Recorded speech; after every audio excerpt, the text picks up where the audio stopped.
Hi, today I will show you how I write or doodle on top of my video by using Procreate and iMovie. First, create your canvas.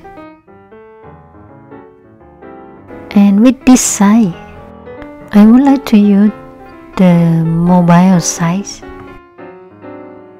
Next, fill the color green, and I give you the code of the color, and make sure that nothing on the top of your canvas.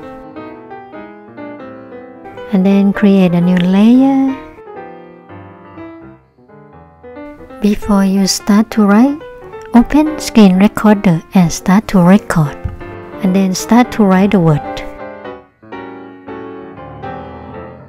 Next, open the video that you recorded and crop only the green screen.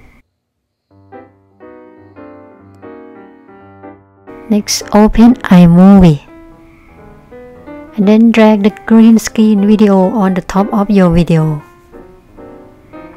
Select the first icon on the top and then select green or blue screen.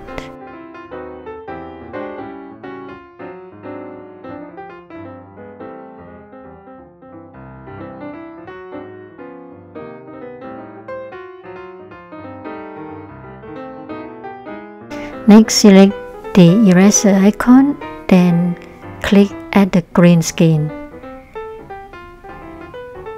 The green screen will disappear and only the word that you wrote will show. I will show you the final result. Let's try the word isometric.